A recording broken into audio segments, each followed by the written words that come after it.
Sachez que l'Éternel est Dieu. C'est lui qui nous a fait, et nous lui appartenons. Nous sommes son peuple, le troupeau dont il est le berger.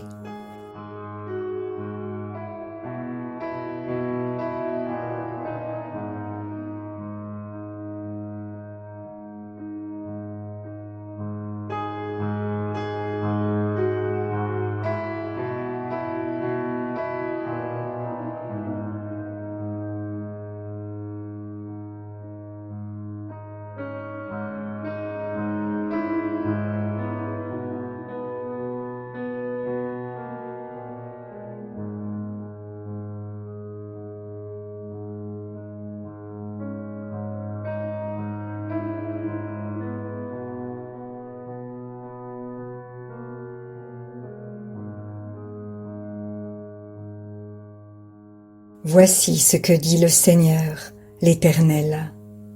Je m'occuperai moi-même de mes brebis, je veillerai sur elles.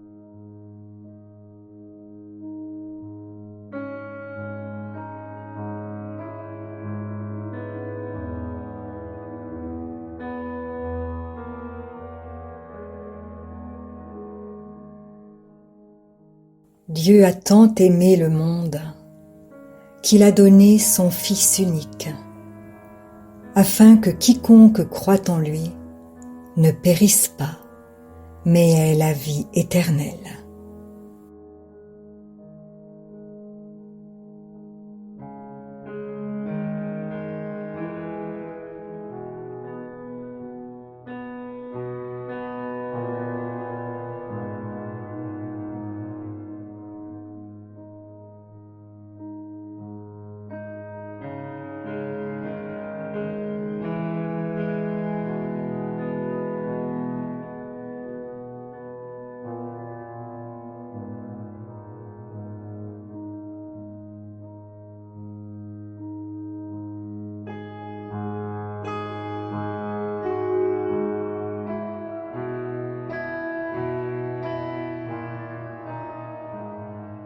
L'Esprit de l'Éternel était sur Jésus, parce que l'Éternel l'a consacré par onction pour annoncer la bonne nouvelle aux pauvres.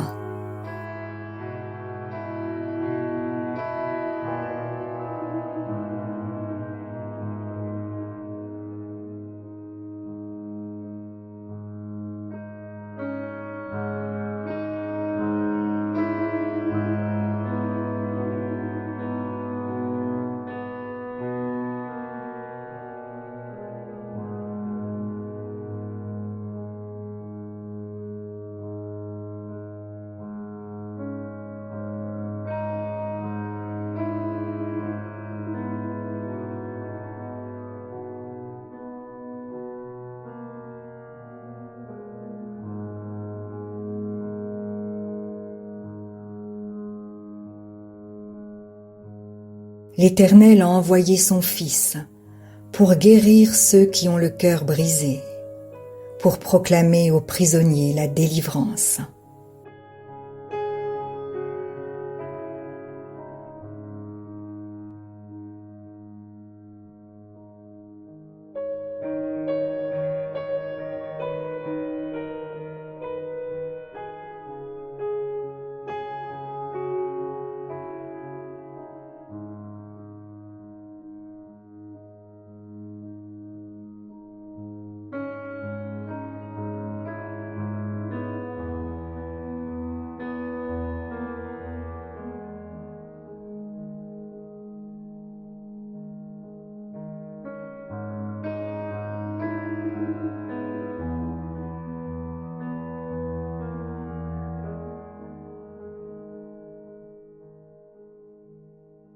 pour rendre la vue à ceux qui ne voient pas, pour délivrer les opprimés.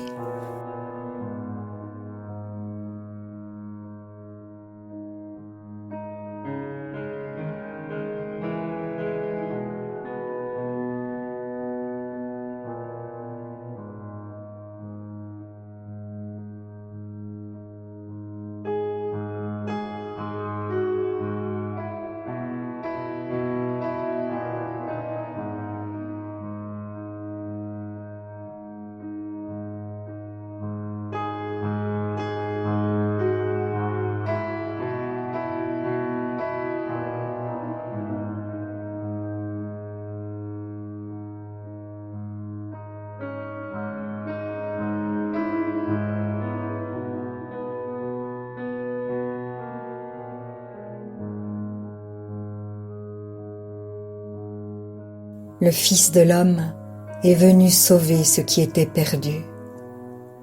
Si un homme a 100 brebis et que l'une d'elles se perde, ne laisse-t-il pas les 99 autres sur les montagnes pour aller chercher celle qui s'est perdue?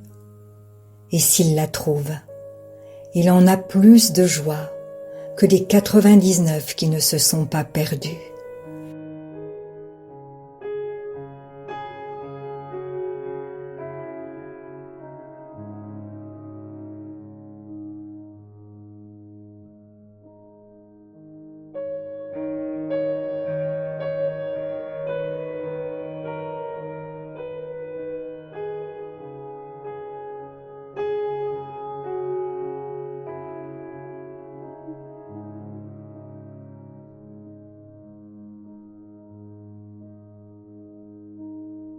Or, nous étions tous comme des brebis égarées.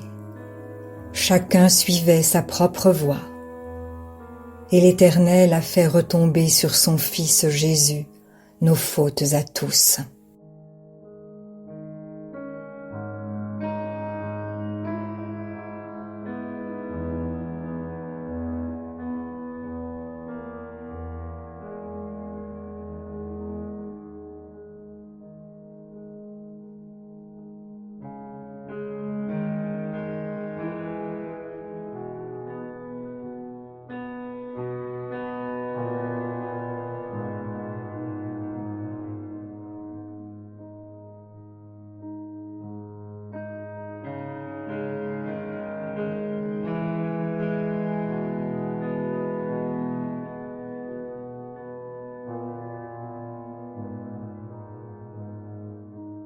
Il n'avait ni beauté, ni éclat pour attirer nos regards, et son aspect n'avait rien pour nous plaire. Méprisé et abandonné des hommes, homme de douleur et habitué à la souffrance, semblable à celui dont on détourne le visage, nous l'avons dédaigné, nous n'avons fait de lui aucun cas.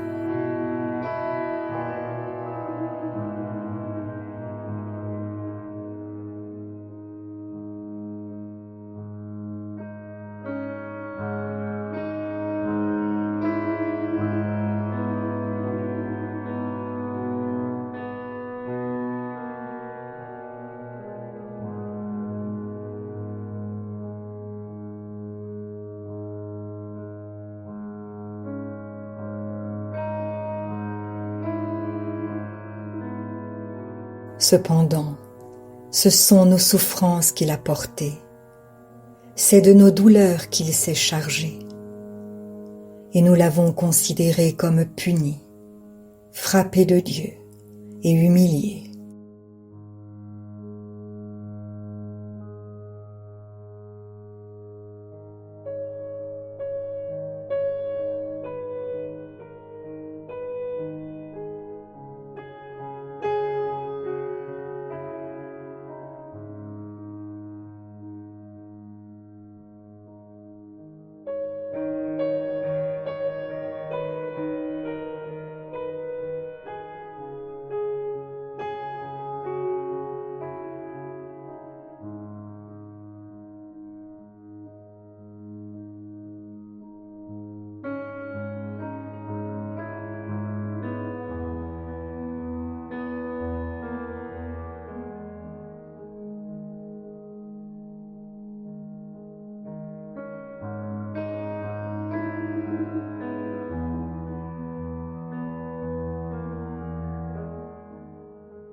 Christ est entré dans le ciel même, afin de se présenter maintenant pour nous devant Dieu.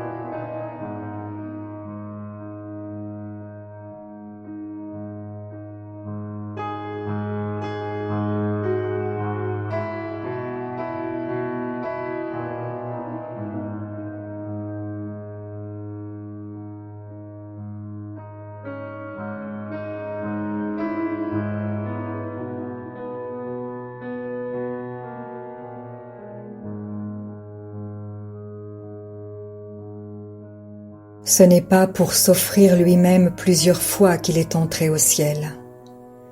Si tel avait été le cas, il aurait dû souffrir plusieurs fois depuis la création du monde. Il s'est révélé une seule fois pour abolir le péché par son sacrifice.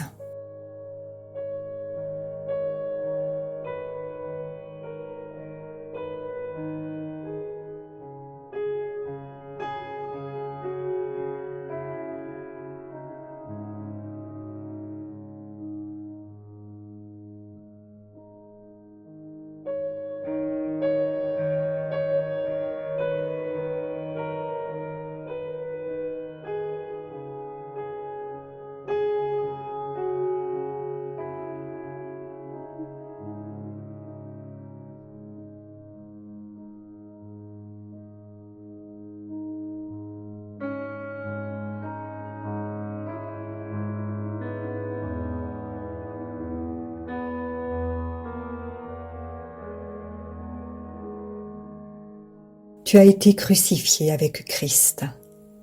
Ce n'est plus toi qui vis, c'est Christ qui vit en toi. Et ce que tu vis maintenant dans ton corps, tu le vis dans la foi au Fils de Dieu qui t'a aimé et qui s'est donné lui-même pour toi.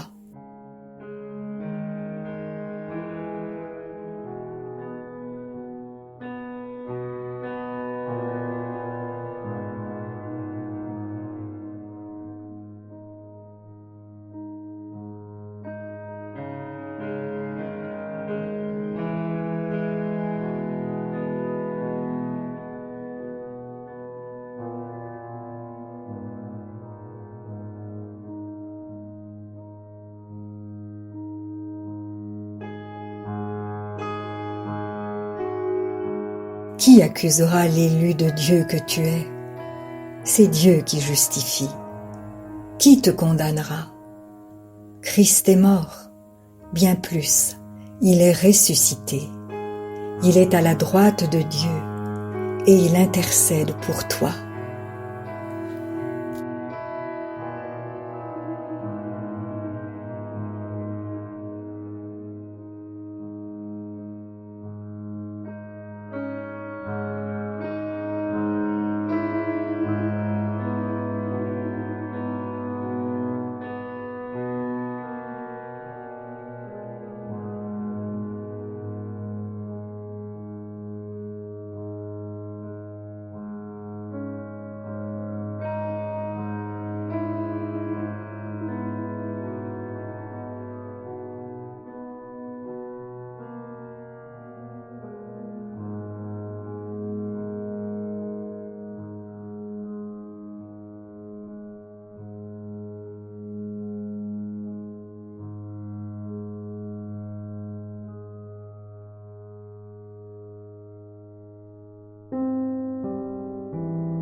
Si la parole de Dieu touche votre cœur, ne l'endurcissez pas.